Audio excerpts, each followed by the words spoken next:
The radio station you can't live without. This is your radio. You are listening to TKK 89.5 North Star FM Radio, Tatak K, Radyo Kaalamang Pang-Modular. Magaan na sa buhay, madali pa sa pag-aaral.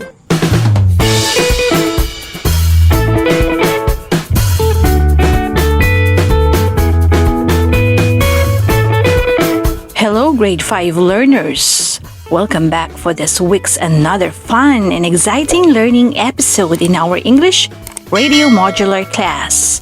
We are now in our 5th week lesson of 4th and final quarter of the school year 2020-2021. And for this week's most essential learning competency, writing paragraph, showing comparison and contrast.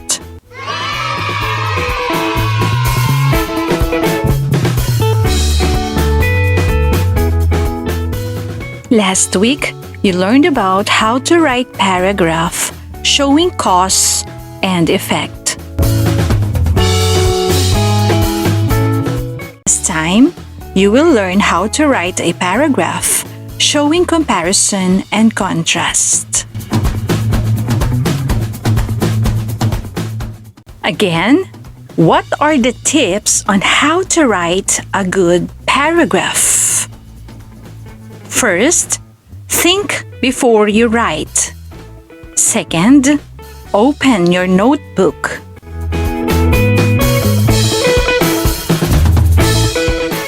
Third, choose the main idea.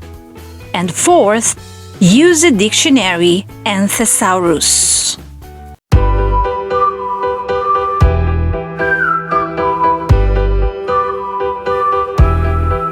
How to write a comparison and contrast paragraph. In writing a comparison and contrast paragraph, you should remember the following tips. Tip number 1. Choose the people or things or subjects you want to describe. Again, tip number 1. Choose the people or things or subjects that you want to describe. Tip number 2. Organize similarities and differences of your two subjects in a Venn diagram. Again, tip number 2. Organize similarities and differences of your two subjects in a Venn diagram.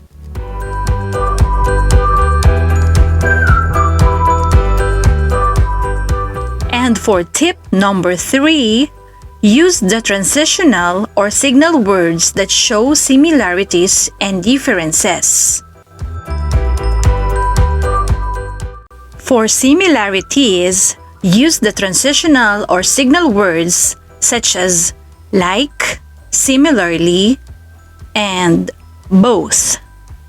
While in differences, use the transitional or signal words such as but, however, while, and on the other hand. Let's have an example. Let me read to you a paragraph and take note of its features.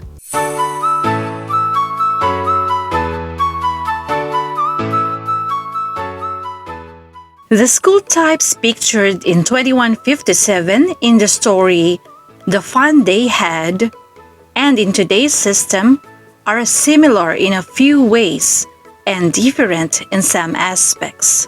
Both have a learning room, a teacher, and books. However, the classroom in the futuristic school is merely adjacent to the learner's bedroom in a house. On the other hand, the classroom of today's is in a separate building. The teacher in 2157 class is a mechanical teacher, while that in today's class is a human teacher. Learners use telebooks in the futuristic school, but today's schoolers utilize print or e-books. Though alike and different in many ways, What matters most in both systems of school is how effective learning takes place.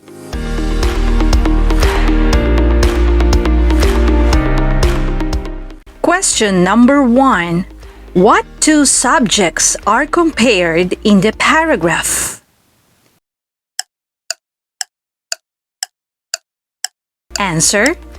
The two subjects compared in the paragraph are the classroom in the futuristic school and the classroom of today's school.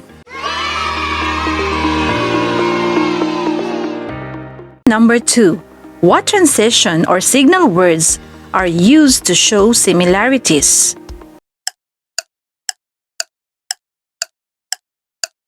Answer. The transition or signal word used to show similarities is both. Question number 3. Which show differences? Answer. There are 3 differences between the classroom in the futuristic school and the classroom of today's school. 1. Classroom in the futuristic school is merely adjacent to the learner's bedroom in a house, while the classroom of today's school is in a separate building. 2. Classroom in the futuristic school has a mechanical teacher, while the classroom of today's school has a human teacher. 3. The learners in the classroom in the futuristic school use telebooks, while the learners in the classroom of today's school utilize print or e-books.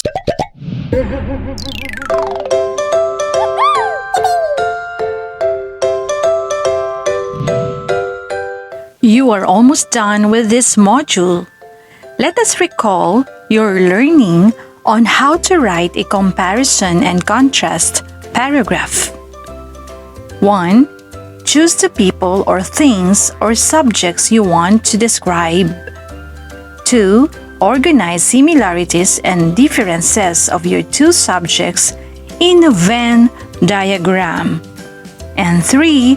Use the transitional or signal words that show similarities and differences.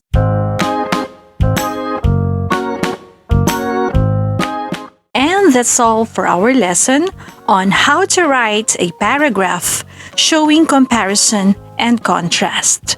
You may start answering your LAS. In case you want to extend some of your feedbacks from our discussion today, you may send it to my phone number at 0966-530-9286. Again, it's 0966-530-9286. I'll be gladder to hear from you. Once again, I am your teacher, Ma'am Jem, now signing off. Bye! Ito ang TKK, Northstar FM Radio. Halina't pakinggan, fresh approach sa lessons to. Walang discussion on air, makakatulong sa'yo. Tumutok at matuto, turn on radio sa Northstar nyo. Northstar FM. Tatak!